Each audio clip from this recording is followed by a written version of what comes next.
Welcome to Karpos Life Podcast. This is first episode where we're going to talk about life that produces real fruit, outcomes that show up in your character and your relationships and your future, and kind of talking through some things with Matthew McDonald, one of our co-hosts, and Stephen DeCampos.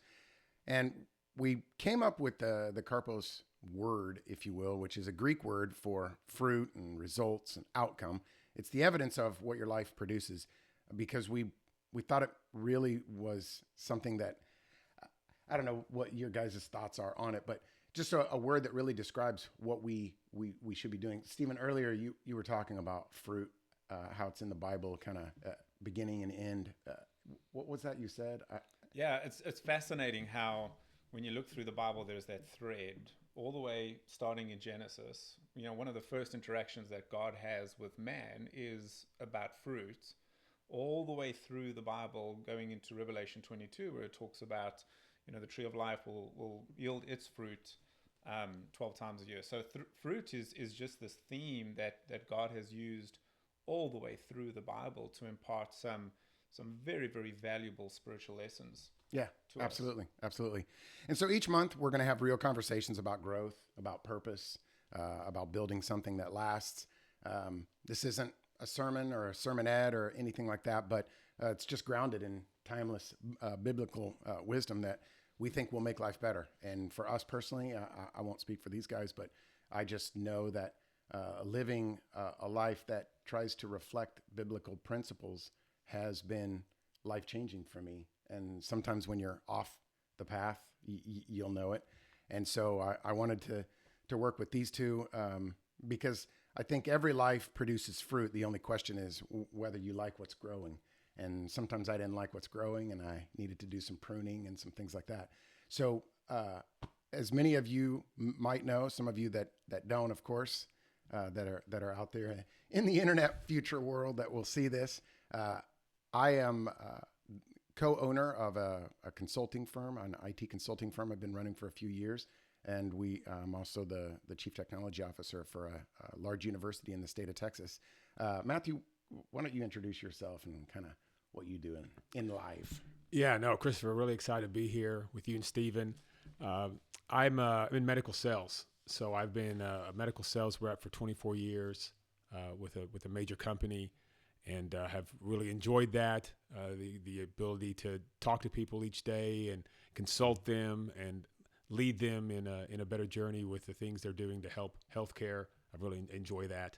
I've been married for 30 years, father of two, and again, just excited to be here simply because I firmly believe the commitment I made years ago to follow God and try to live a life according to His principles have led me to the success that I've had in life, both professionally, in marriage, as a dad. It profoundly has affected my life. Yeah, absolutely. See, he gives dedication to his wife, and you know the fact I don't mention it because my wife's put up with me for 25 years. Because you have more kids than you can name.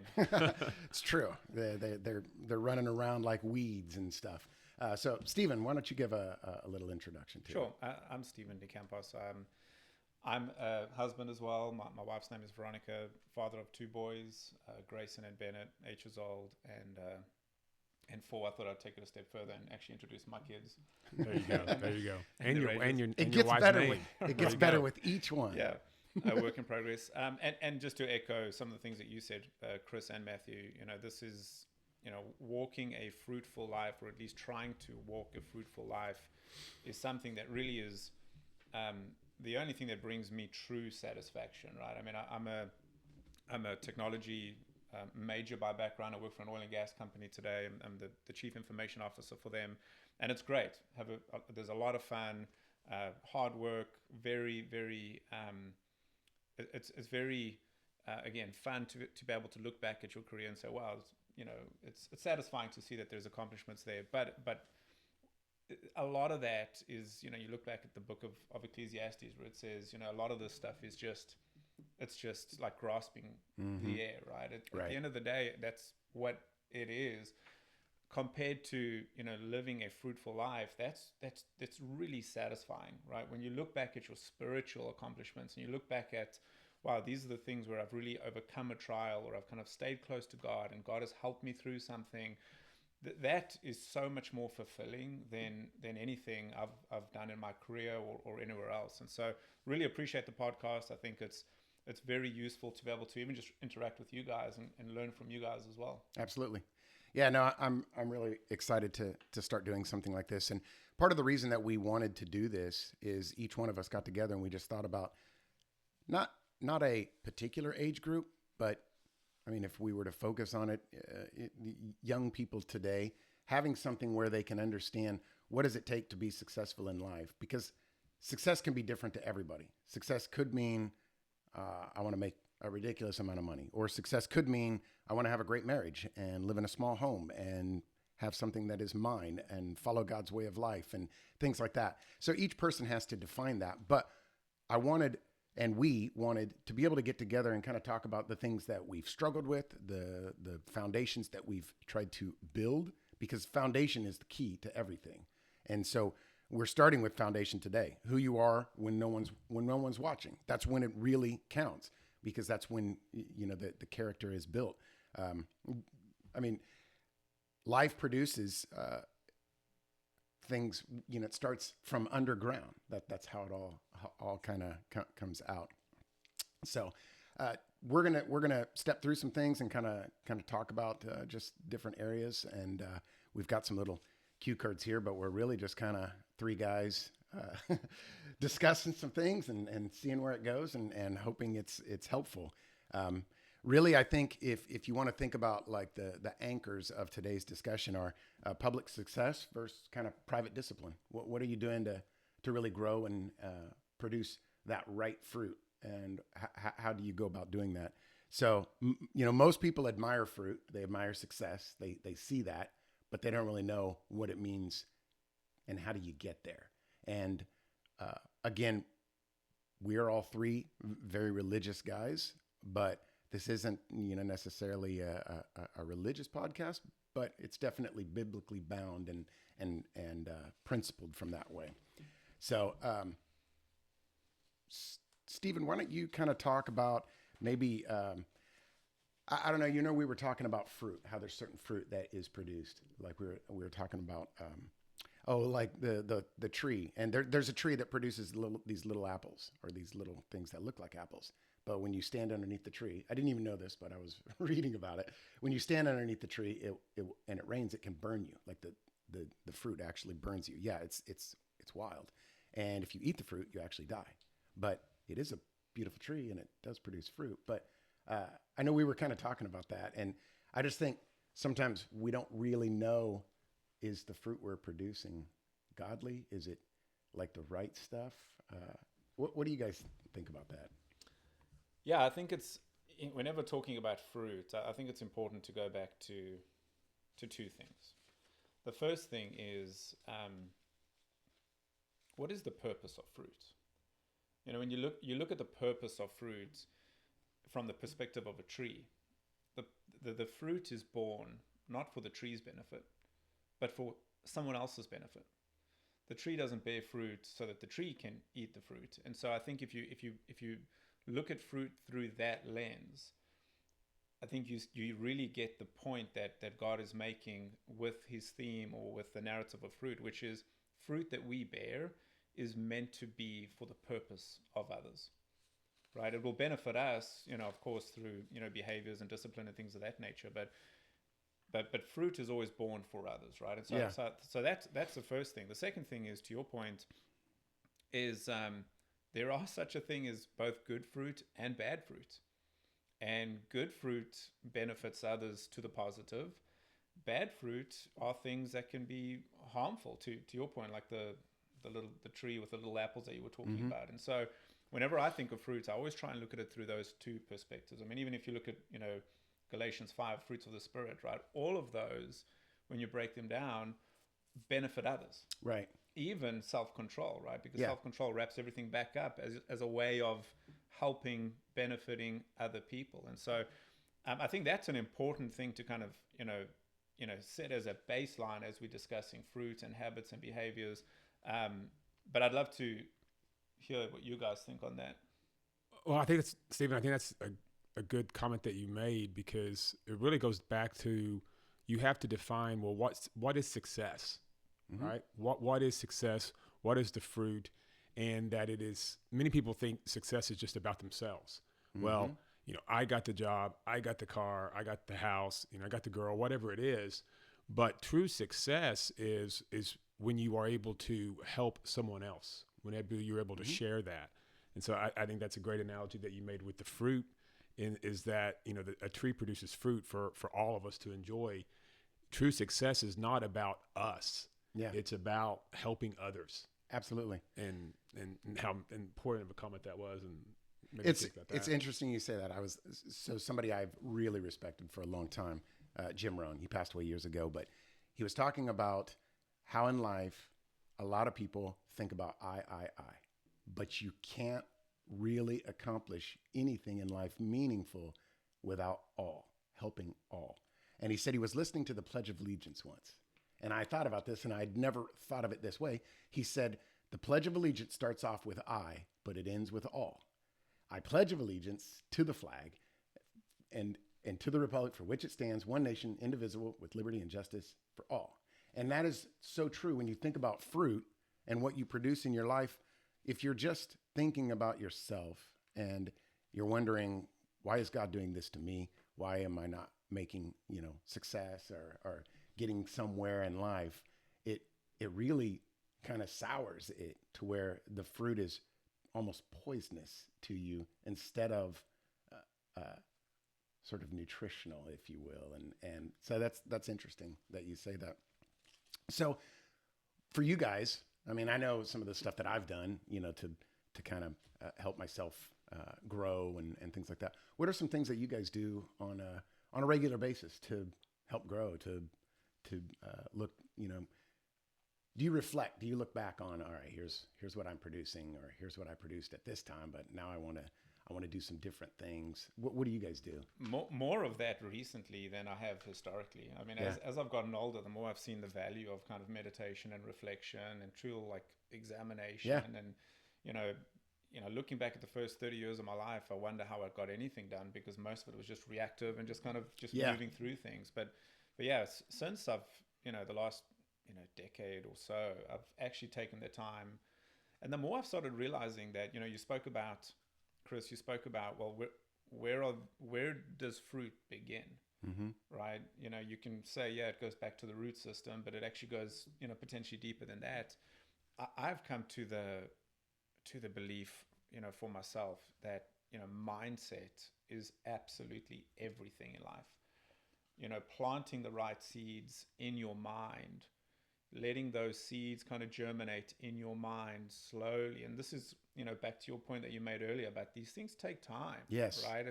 Fruit takes time to be born, to germinate, to grow, etc., etc. The power of the mind through just having the right mindset is so useful. And you can see this, throughout, people who have got generally a negative, selfish mindset will bear those fruits. People who have got a generous or a kind of an outward mindset will bear a completely different kind of fruit. And so I've tried to, here in the last decade or so in my personal life, try to be much more focused on what is going on between my two ears more than anything, because that is the root of everything. Yeah, absolutely. It's always interesting to me when I think about people wanting certain things. I want success. Like we were talking about earlier, I want to buy a house, or I want to get this job, or I want to make more money, or I want to do these things. And I always challenge people, what are you doing? What's your plan? How are you planning on getting there? You think this stuff just doesn't happen overnight. Even when they say, oh, they're an overnight success, nobody knows all the stuff that went on behind the scenes for the 5, 10, 20 years before, oh, now the one song hit and now they're a major wonder and everything. And people are like, where'd they come from? Well, they've been playing at small clubs and doing all this crazy stuff, or the guy or the gal that gets the book published finally and things like that. It's all about consistent effort, not just, hey, it just happened, I'm sure being in sales for 24 years, you know that, fortune's in the follow-up, that you have to have a consistent plan that you set in place and in motion and you move through. What is that? What is your sales plan usually kind of Right. look Well, like? no, so many people think, oh, you got that order, you got that deal, you got that contract. That looks so easy, but they don't see the 2 or 3 years leading up to that Yeah. of trying to make those relationships with the person. Yes. Trying to understand what their needs are, waiting for them to understand what their needs are and to come around. And so, yeah, it's very easy to see the glory part of it of like, oh, everybody's excited because you got the contract, but all the labor and all the time that went into that, that no one sees except, the person who's involved in that. And I think that goes back to what we see a lot in our culture now, where so many people, especially young people, are just, they want the nice house, they want the nice car, they want all this, but they don't understand that there's work that has to go into that first. Yeah, absolutely. That when you drive down a neighborhood and you see the nice car and the nice house, that again didn't just happen overnight. Right. But there was years of work that went into that. Yeah. And thinking about, again, the principle of the foundation and what Stephen was talking about as well as his answer, in my life, I know that whenever I came to the point where I understood that I had to keep my priorities correct, that if I wanted to be successful in my marriage, in my work, that I needed to first put God first and say, okay, I want to be successful in following God. And I want to accept that responsibility and work on that. And then as that improved, and I believe God has helped me then have fruits in these other areas of my life.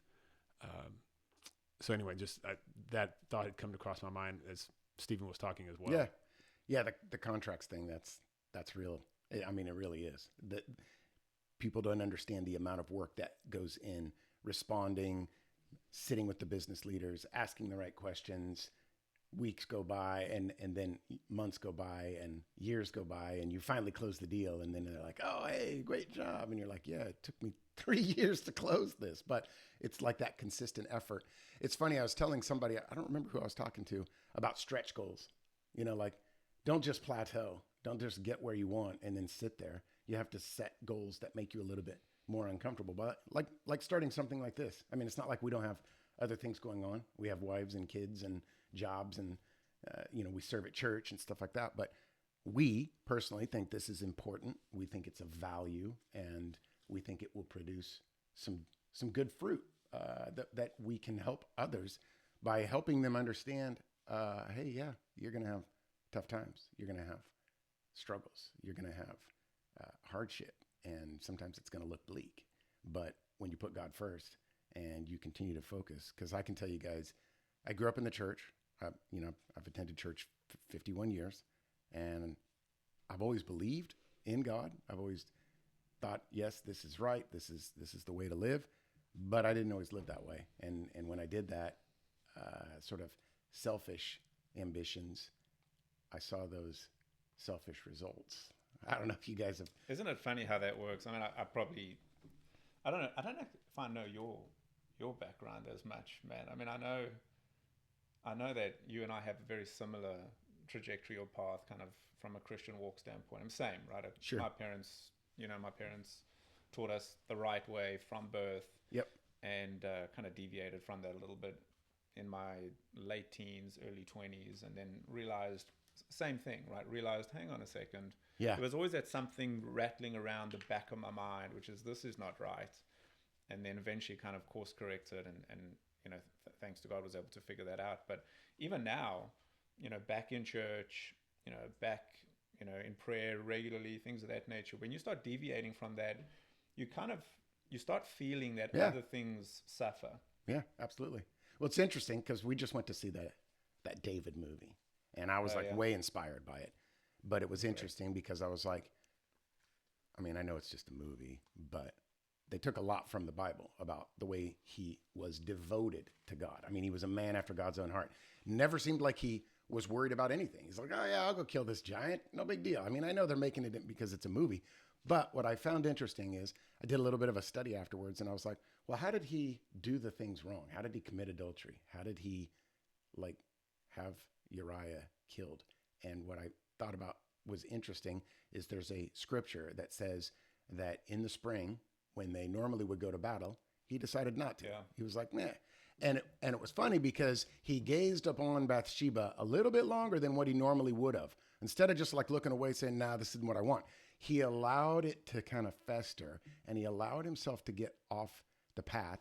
And it's kind of like if you think about what we talk about with the whole fruit and the trees and things like that, it's almost like he allowed a new root system to start growing that began to produce this different type of outcome and fruit that he didn't even realize he was off the path. Like he didn't even know until Nathan comes and's like, hey, it's you, man. And he's like, what? Are you guys familiar with the book As a Man Thinketh? Oh, yes. Yeah, I mean, there's so much. It's so true. Yeah. It's gold, right? Because Absolutely. I read it a long time ago, so you correct me when I butcher it. But basically, the thought is, your thought is the seed. Yes. And the more that you give that thought any time, the more you give that thought any opportunity to grow, it will. Yes, absolutely. Good and bad. And eventually, to your point about David, right? That seed was there. And, what are we told to do? To bring every thought into captivity, right? For that reason, right? Because if we give it any amount of attention, if we give it any amount of space to grow, it will. Yeah. It will. Absolutely. Good or bad. Yeah. And that is kind of, that goes back to the comment that I was making about mindfulness, right? And mindset. That's the reflection that I try and have is, well, am I keeping these thoughts under control? Or, like the book says, as a man thinketh, it says, if a man thinks or looks at other women and entertains that thought, that man is an adulterer eventually. If you focus too much of your mind on, going out and drinking and doing this and doing that, that eventually leads to someone becoming an alcoholic. Yeah. But it all starts with that seed of a thought. And that's why I love the analogy or the metaphor in the Bible about fruit, because it kind of captures all of those principles, the principles of it starts somewhere, it starts small, it takes work, it takes time, it takes growth. And then eventually you start seeing the outward manifestation of what is actually happening beneath the ground. Yeah. It's not by accident. Yeah, absolutely. That goes back to like your initial what's this podcast about. Today is the foundation, right? And who are you when you're by yourself? Yeah. Because who you are when you're by yourself, that will eventually come to light, and that'll eventually shine and show those fruits. We live in Texas; it gets hot, and so we have to take care of our foundations, right? We're supposed to water during the summer and do all that, and so all the things we're talking about here is whenever you stop taking care of the foundation, which is really what David did. He got a little bit overconfident, whatever it was, but he wasn't focused on who he was supposed to be. Yeah. And he wasn't taking care of the foundation. And his mind went other places. And then all the decisions that he made with that. So again, it just shows the importance that, you have to take care of the foundation. And I think for us, that means, we have to take care of our relationship with God first and foremost, and let everything else fall in line. But our actions and the things that people see from us dictates on who we are in those quiet times and what we're spending our time on. Yeah, absolutely. It's interesting. I know you guys, we had talked about this whole kind of Karpos Life podcast framework that I put together, but it is funny. You think about, okay, you got this framework and then you got these virtues that you kind of adhere to and live by, but the fabric that stitches it all together is integrity. And integrity is, what do you do when no one's watching? Do you creep through that stop sign because you're out in the country? Well, nobody's around. Nobody's going to see this. I always notice people when there was a stop sign by an old house we had, and they just blow right through it. And I'm like, yeah, they got bad integrity. I'm so judgmental sometimes. But I was thinking that, and I thought, that really is true, that it is like, what are you allowing into your life? So let's think about that then, because I do want key takeaways for people as we talk through this. So what are some things that you guys think about when you think of sort of that foundation? What do you think are key characteristics to focus on? I mean, you got discipline, you got habits. What are the things that come to mind for you guys, or that you use maybe in your everyday life to help foster good integrity and kind of keeping you on the right track? Whenever I think about things like this, I try and boil it down to the most simplistic, principles, right? And obviously, I mean, the most simplistic principles are there is a whole framework of thou shalt and thou shalt not, right? In God's word. And those are, very simplistic, but those are, and of course they're crucial, right? But that aside, like assuming that is part of the foundation and the framework, without question. What are some of the practical things, assuming you're not, murdering people and committing adultery and all those other things, right? But what are some of the more positive things that you can be doing in your life? This is the way I think. What are some of the more positive things that I can be doing in my life? And I've always loved the instruction that we're given about holding on to both truth and mercy. And if you do those things, you'll obtain favor from God. And they seem so simplistic, because they are, but so powerful. I mean, I went through a study, 5 years ago, so on the subject of favor, right? Talking about, career and things of that nature. And thought to myself, okay, if there's anything I want above anything else, it's the favor of God. Sure. I want God to shine his favor on me, because in that case, no matter what happens, and we all do this, right? We all have the propensity to screw up in life and do things wrong. But even within those scenarios, wouldn't it be great to have, favor where God can help smooth the rough edges out in life? And so I've always looked at that scripture where it says, hang both truth and mercy around your neck. And in so doing, you'll obtain favor. And so, like, I've always tried to unpack that. Like, why is that so important? And when you think about it, like, that is hard. Number one, it's hard to do. It's hard to, like, always exercise mercy 100% of the time towards people, as you mentioned, right? People blowing through stoplights and doing this and cutting you off and I mean, I don't know about you guys. For me, the first thing is to not exercise mercy. It's Absolutely. like, I hope a cop's here to get that guy. Yes. Exercise judgment, right? But so mercy and truth. I mean, I've always tried to look at those things kind of deep in my own mind and say, am I willing to, no matter what happens in my life, am I willing to be truthful? Yeah. Especially when it's hard. And number two, if and we are all in positions of leadership and we have, quote unquote authority, am I always erring on the side of mercy, not, trying to be, just, or trying to hold people accountable, even though they deserve it in some cases.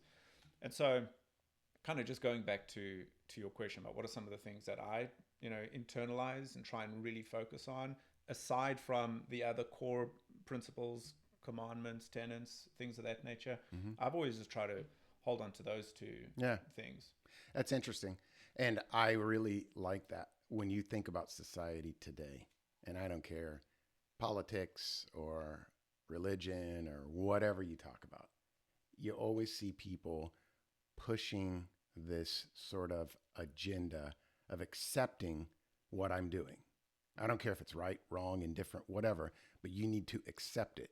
And if you think about it, and I was just thinking about this as I was sitting here, if I do something right and I know it's right, I don't really care.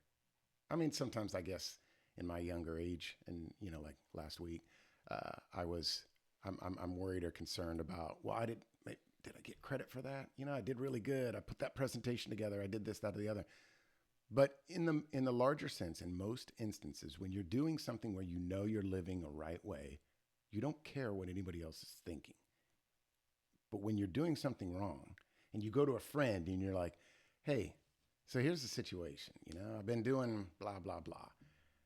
You're looking for them to support you because you want that justification, because you know that the fruit you're producing isn't really what you wanted it to be or what it should be, but you need their support because you feel bad about it. And I think that's something that we're losing as a society. Oh, the opposite. It's exponentially getting worse, right? That's why you have these clubs or these communities of people that think alike. Yeah. right? It's because they're looking for those echo chambers, Yep. right? It's the confirmation bias phenomenon, right? Yeah. I mean, we see it all the time.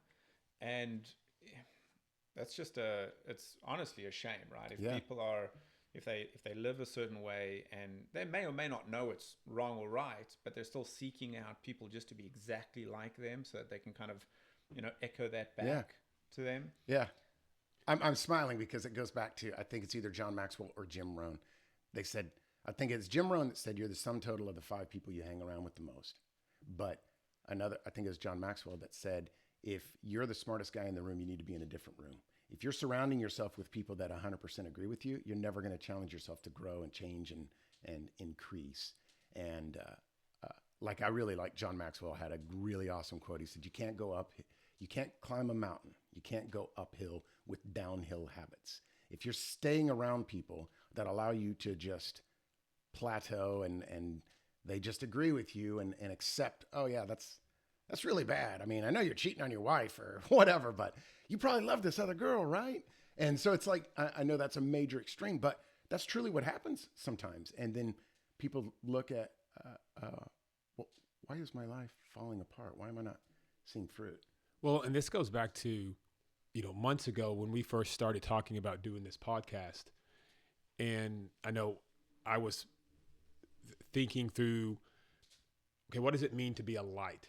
As we're talking about, okay, what are takeaways? What are things? I mean, it's really easy to say, oh yeah, read your Bible, study, pray, work out to keep your body healthy, read 5 books a year it's easy to say that. But, we were talking about, well, why do we want to do this podcast? And it was really about being a light, because there is so much groupthink in our world right now. And people are afraid to stand up and stand out and be different and say, no, I don't agree with this.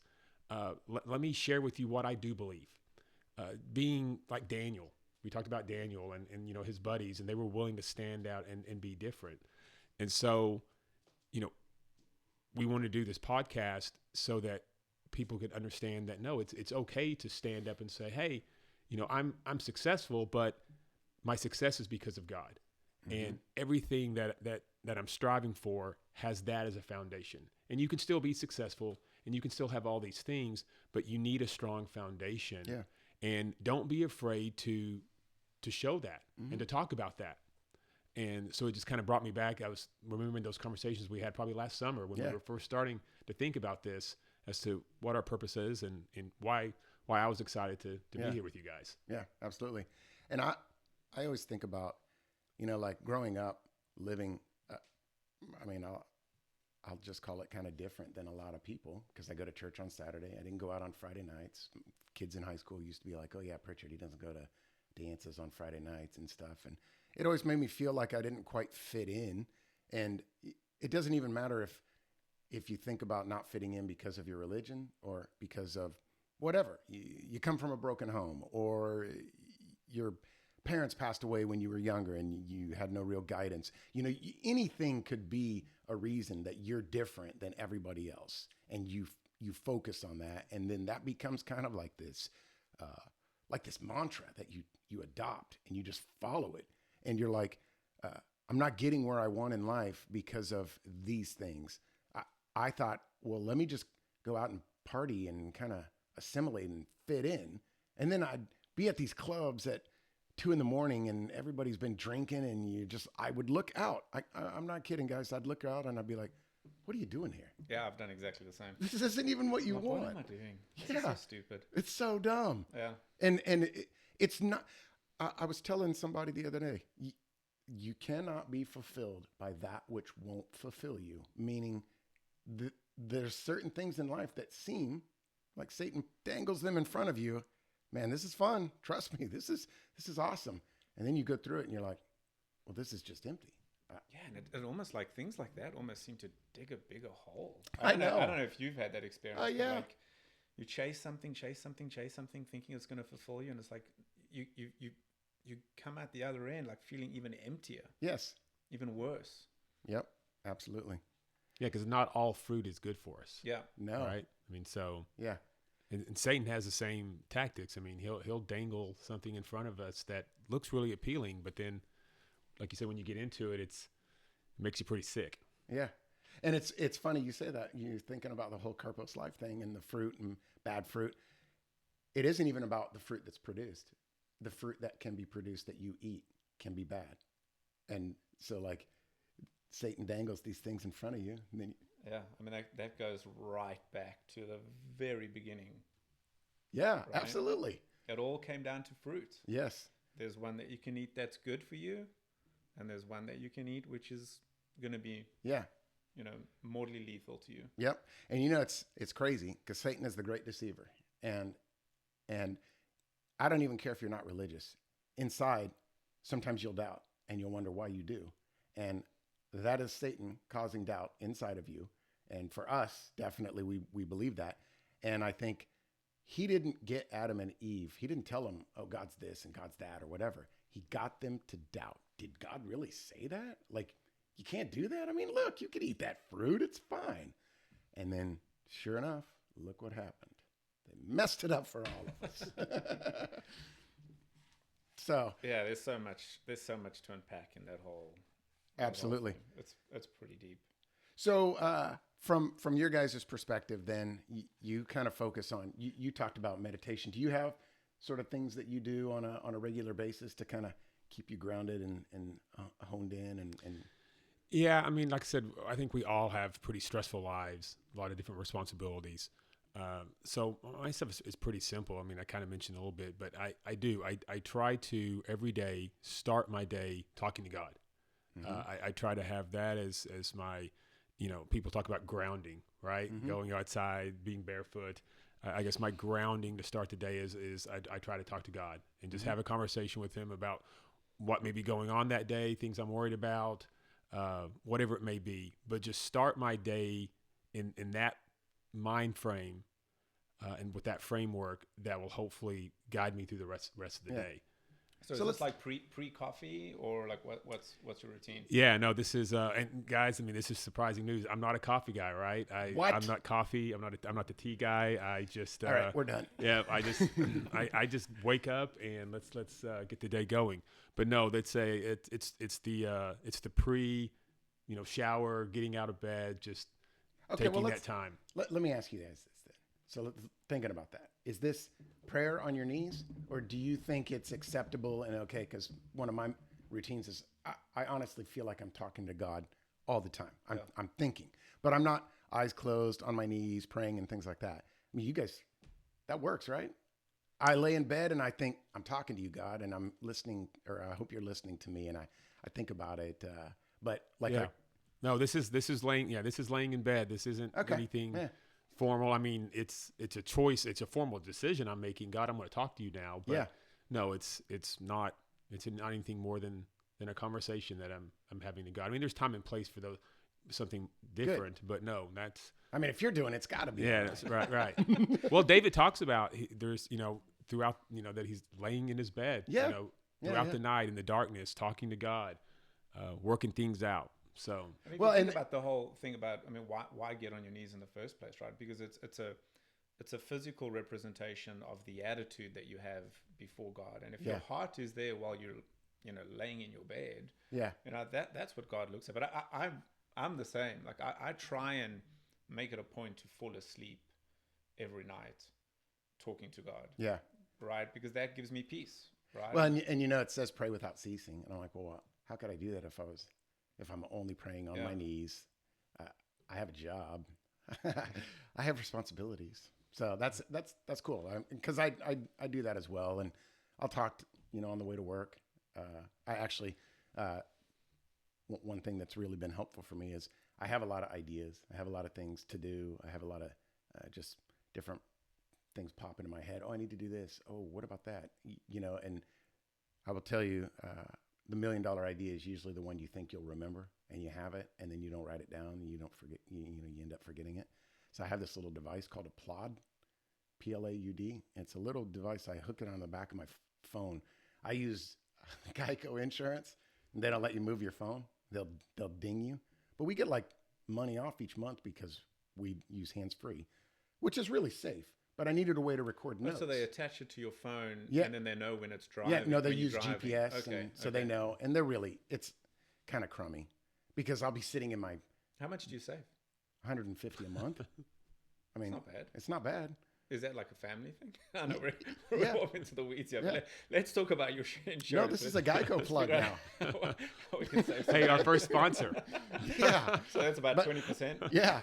But anyways, I got this little device. It's like it's credit card thin, and it just slides in. So I pop it out, and then I just get it ready, and I will take notes. But I'll also just, as I'm driving, I just talk to God, and I just think about things, and I'm like, hey, I need help with this, or hey, what about that, or what do you think I should do here? And I'm glad to hear you guys do that too, because I have a couple of friends who cannot get in their car without switching on music. yeah, Like just cannot. There are times where I'll drive up to Oklahoma, which is a 3-hour drive. I will not turn the radio on, music on, nothing. yeah, The whole drive, I use that time, and it's not always to pray, but I think there's a fine line between prayer and meditation. yeah, Right. And I think in many cases, prayer is meditation, right? It's you're speaking to God, but you're also thinking, right? It's not, I don't know. I mean, I've heard people say, before you get on your knees and go to God, you got to have, one of these cue cards, right? Where you Yeah. kind of go through boom, boom, boom, Yeah. boom, boom, boom. And there are times where I have to apologize to God because I'm all over the place, right? From this Yeah. subject to that subject, and I hope he's not offended by that. Yeah. because that's just how my mind works. But yeah, it's very, very, I think, useful to be able to have quiet time where you can both think, meditate, pray, all kind of in one, right? Because one kind of leads to the other leads back to the other.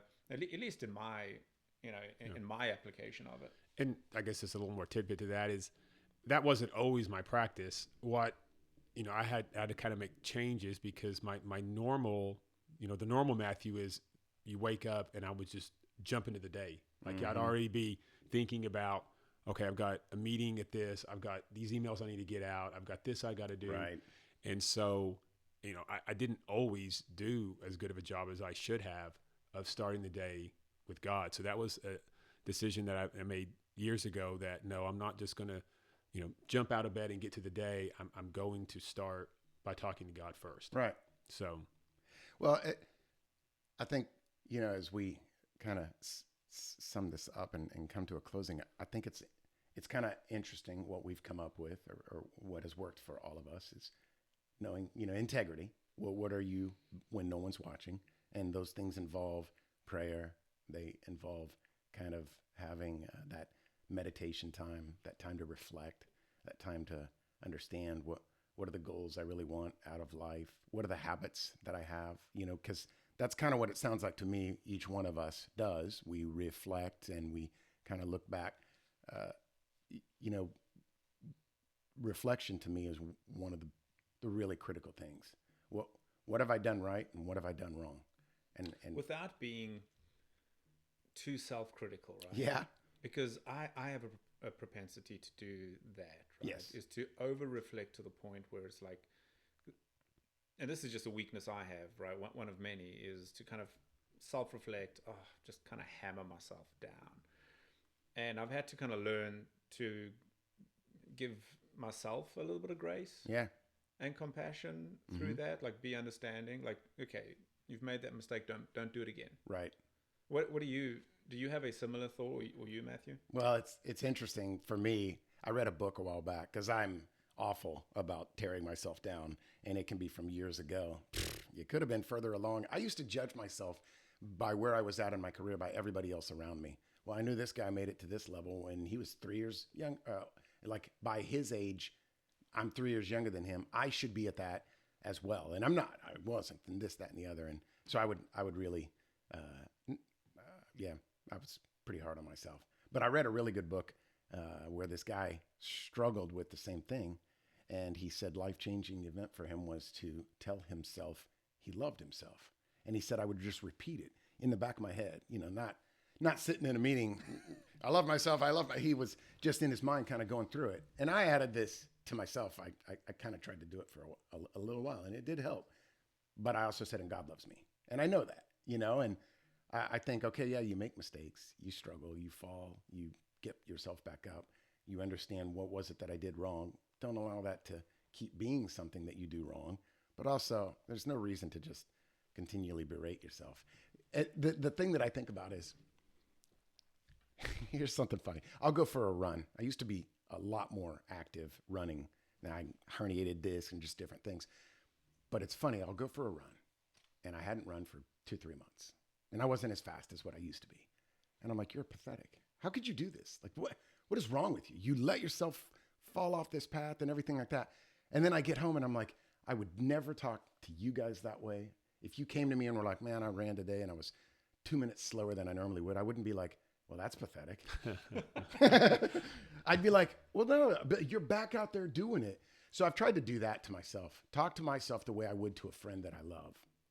So I don't know. Do you do anything like that? Well, yeah, I was going to say, I mean, you can reflect to the point where at the end of it, you're just like, man, I'm a loser. And I'm not going to try anymore because this is just a fail. But as I sit here and listen to y'all, I mean, really what reflection is we're looking at in that window, whether it was today, the last week, the last month, is what fruits did I generate? Yeah. I mean, did I generate good fruit? Did I generate bad fruit? Did I not generate anything? I mean, that's really what reflection is. And so, as we reflect, we can say, okay, yeah, I could have done better there. So let's work on that.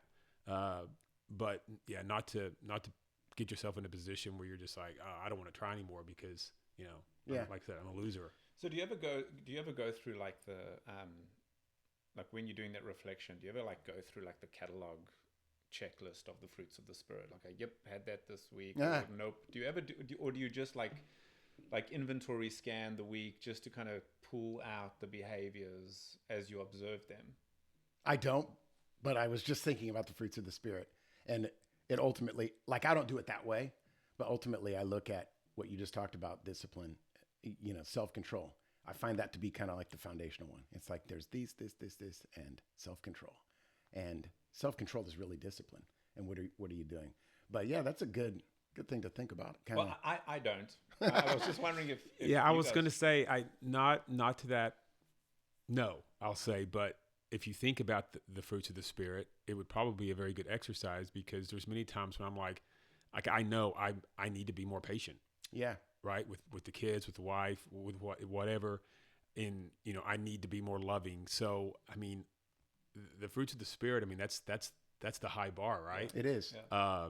And so it probably is a good exercise because I know for a lot of times, like, I don't want to think about that because I know I fall short. Right. So I'm like, long suffering. I'm not patient. Yeah. All these things. That's the high bar. Especially coming before Passover, thinking on myself, that might not be a bad thing to do every year and see, okay, well, last year I evaluated or self-reflected on these things and I put together, because like in business, you do that, right? If you kind of go through the end of the year, you look back at the performance of the year and you see where you put together a continuous improvement plan. Yes. So these are the areas where I'm deficient or the team is deficient. We need to do, this growth. So I think that's actually inspired me. I'm gonna do something like that. Well, think about it like we could come up with an idea. We think about it this way. So each one of the fruits of the Spirit, you got patience, long suffering, whatever they are. I don't even know them all off the top of my head. Peace, but joy. Yeah, each one maps to, I need to focus on these areas.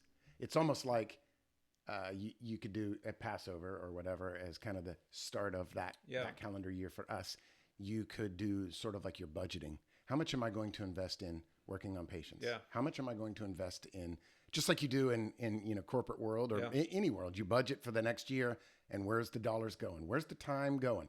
That is one thing we should talk about. Both good or bad, right? Yeah, but exactly. Because again, coming back to both good and bad fruit, you can kind of put those categories together and say, all right, I'm going to evaluate the fruits that fall into these categories is a kind of a good or bad representation of that fruit. Absolutely. And like to your point, Matt, as you kind of reflect back on your week, it's like, hey, I've done, these are the fruits that I saw. Oh, these are the not so good fruits in these areas. I need to start converting those into better fruits. Yep. Well, I was listening to Les Brown. I love the guy. I don't know if you guys ever heard of him or not. Very, very dynamic speaker, just powerful. He's awesome. And he was talking about, there's one thing, it's the most valuable thing that we have. It's more valuable than money. It's more valuable than success and everything like that. And I was like, where is he going with this? And then he's like, it's time. Because we don't get time back. And we think about all these different things that we want to do, but we don't really like put plans together. We don't budget. We don't, budget your time and budget reflection on, well, okay, what did I do right? What fruits of the Spirit did I hit? Which ones do I need to work on? You know what I did recently, the last couple of years, which was terrifying? I found this thing somewhere on Instagram or something like that, where it was, you can put together it's a picture, right? And on the picture, it has, let's say, 90 years represented in 90 blocks, right? So they're all like little blocks. So just think about like blocks lined up in kind of table and column form, right? Yeah. And then on the website, what you can do is you kind of you submit to get yours made, and then it asks you how old you are, and what it does is it ships it to your house with the number of blocks colored in that represent your age, with the potential number of blocks remaining. To see that in a graphical picture, is a little terrifying. And then I've seen other people do it where they do it by decade, right? So assume that the average person has got 70 or 80 years, kind of on the generous side. If you're at 50, you'll have 8 blocks colored in, 8 blocks, 5 of which colored in. And it just gives you a sense of what's left. And to your point, Chris, the preciousness of that time.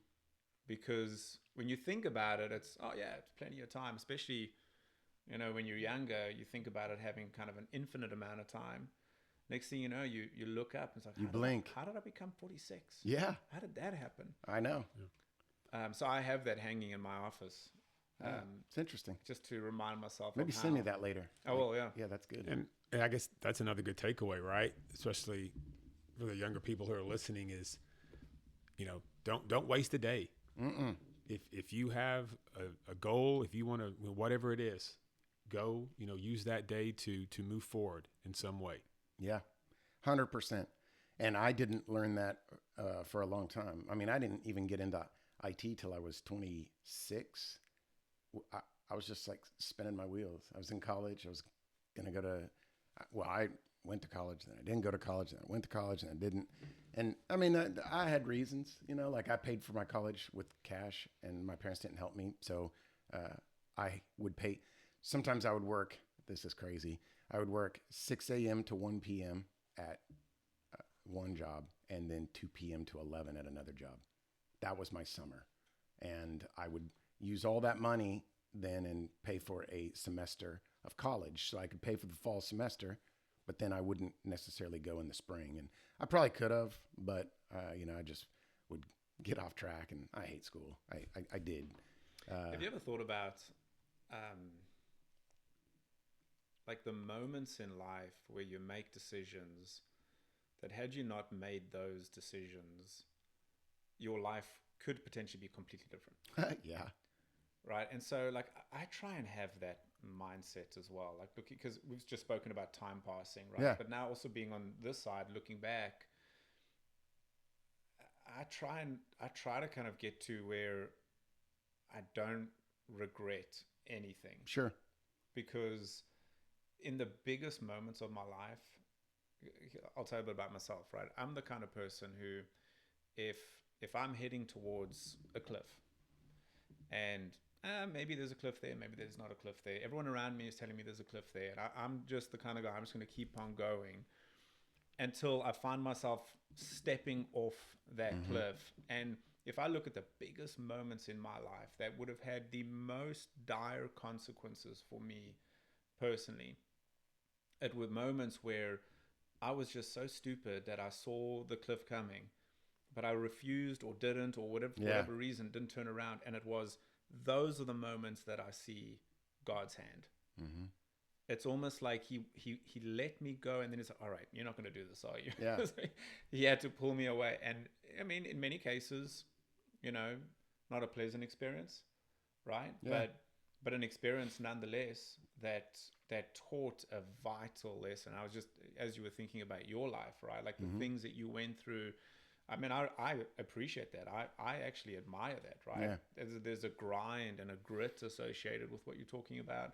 And I bet if you look back now where you are sitting now to those things, I think you probably feel the same way. Like, man, I'm glad I did that, because the lessons that it teaches you and the experience that it gives you, like, who knows if you would have been the person that you are today without those experiences. Well, it's really odd, and it's something that I pause and reflect on often, because growing up in the church, I never went out on Friday nights. The only time I did, one time in my life, I met the love of my life, and we've been together ever since then. And, Victoria wasn't in church, like as we would call it, she wasn't a Sabbath keeper and things like that. So hang on. So you never went out on a Friday night? No. The one time you went out on a Friday night, you met your wife? Yes. And we've been together ever since that night. So I have a similar story. Well, it's just funny to me too, because you guys know me, I'm an emotional guy and I get choked up. I'll probably be all right now, but I was just watching The Family Man with Nicolas Cage. Yeah. And at the end, he's like, you're a better person than I am. And you make me a better man because of who you are. And I'm like, that is how Victoria is for me. She makes me a better man. And I think, okay, I met her in a dynamic situation that my parents, I was 26 years old, 25 years old, 26. And I still was like, yeah, I'm just going to go home tonight. And then I didn't go home. I went out and everything. And I think it led to the most amazing decision I ever made. And I don't know any of the religious reasons behind it or anything like that. I don't even care. But what I do know is God was working that night to bring us together, because her mind was opened and we have been together ever since. Amazing marriage, in my opinion, not without struggle, years of hardship, because I had to help her grow. No, I'm just kidding. I was the worst. I was. But it is just funny, because that's a decision that I look back on often. And I think, had I decided, nah, I'm just going to stay at home tonight, it would have been life-changing. I wouldn't have had all these crazy kids I have and everything. What about you? No, I didn't go out on a Friday night. But so much better than me. But no, similar in that, I always had my own rule that I was going to just date someone who could believe like I did. Yeah. And whenever I met Betsy, who, again, we've been married just a little over 30 years now, we just met at a summer job, right? Yeah. And so we were just kind of coworkers, and just kind of grew as friends. And she was always pretty cute, and eventually asked her out, and the rest is history. But yeah. I broke that rule that I had for myself, but God had different plans, and God was working with her, and there was a reason that we're together. Yeah. God wanted that. So it's like I said, a little different, but still a little interesting in, how God works things out. Yeah. It is so interesting to me. Let me tell you my going out on Friday night experience. So I had kind of gone through a phase where I stopped going to church, and didn't go to church on Sabbath, and I was going out on Friday nights and this and that and that. And then, God called me back to church, and was at church every Sabbath diligently, didn't go out Friday nights. And it's funny how that's, we talk about kind of the seeds that get sown, that start, benefiting and resulting in better things. And I could feel better about my life. And then within about a year or two, my friends were like, hey, we know you don't go out on Friday night, but this is when UFC, this was back in South Africa, when UFC had just started. And it was still a little bit kind of taboo, even underground. And my friends are like, look, there's going to be this UFC fight. We got you a ticket. You've got to come. Man, you're old. And I'm not as old as you. He's the young one in the I group. know. And I had this Whatever. car. I had this car that I loved. What'd you have? It was like a Honda Civic, but I loved it. I had an Acura Integra that I loved. Well, I mean, I disproportionately spent more of my income on this car than anything else at that time. But I loved it. Like, it was one of those cars that every time I parked it, I'd try and wash it, and everything was spotless. That's awesome. And I had a great sound system and all that stuff. Quite ridiculous looking back at it now. But anyway, we decided we were going to take my car to this fight. Get there, go in, saw a bunch of guys getting beat up. Came out, car had been stolen. Oh, wow. Gone. And you know what the funny thing about that to me is? The moment I realized, because you know how it is, you're like, okay, now maybe I parked it somewhere else. Let me go check somewhere else. Yeah. And then you look in that lane and then this lane. There came a moment where I realized immediately that, okay, no, it's stolen. And the very, very first thing that went through my mind was, I shouldn't have been out here on a Friday night. Yeah, that's interesting. It's crazy. Yeah, it is. And I've always thought about that ever since. And so that has kind of been my North Star, my guiding star about... There's just a lesson there for me. That's what I needed. Yeah. Right. That's the lesson I needed. Well, it's interesting because and I took it. I never went out any other nights. Victoria and I, we started dating and everything. Never went out on Friday night. After that, it's just so random. So Christopher gets a wife and your car gets stolen. This is why I know God has a sense of humor. Right. Yes. Right. Because exactly. You never know what he's working. Yeah. So. Well, one of the things that I wanted to do as we close this out is each time I'm going to have one of us tell a story. This time I'll tell a story about kind of like the hidden disciplines and the way that it changed my life, and then we'll kind of wrap it up. And then I think each episode we can each maybe tie it in with a good story. But I was going to say that when I moved here, I had a lot longer drive. It was like hour and a half to work. I mean, living in Kansas, you could make it anywhere in Wichita, even during rush hour, in 15, 20 minutes, no problem. And my long drive to work was 22 minutes. Always the same, just no traffic, nothing. Well, I move here and I start this long drive, and I thought, what am I going to do with my time? And I, like we talked about, I didn't necessarily just want to listen to music. So I was like, well, let me check out this audible.com. So I started downloading audiobooks, and I kid you not, I downloaded them because I worked with a lot of people that just annoyed me. And I thought and I had people in my life that annoyed me. And I thought, if I can help them get better, my life will be better. And so I start going through all these audiobooks, and then I start peeling back the layers of who I am. And I'm like, you're not patient. You don't set goals. You're not time management expert. You're not managing your time wisely. You're all of these different things. And I'm like, I was listening to the Bible sometimes, to different motivational speakers. Jeremiah 2 comes on and hits me like a ton of bricks, where God says, what did I ever do to you to cause you to turn your back on me, or only come to me, and I'm paraphrasing it, when you need something? And I just kind of broke down and I thought, man, I've got to make some major changes. And I really started to focus on me. And that's really when our lives really, really turned around and we started to see more fruit.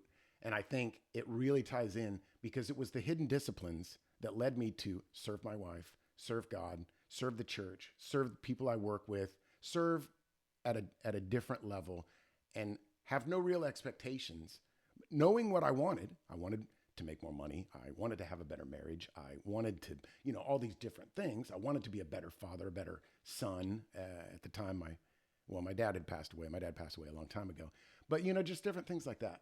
And I think about it now, nobody saw that hidden discipline of me in my car for 2.5 hours a day. And that's what this is all about. This foundational discussion is all about understanding, what are you doing in those hidden hours with your life? What's the integrity there? What's the effort you're putting in? Because when you really focus on those kind of areas and those kind of things, you'll start to see that real fruit.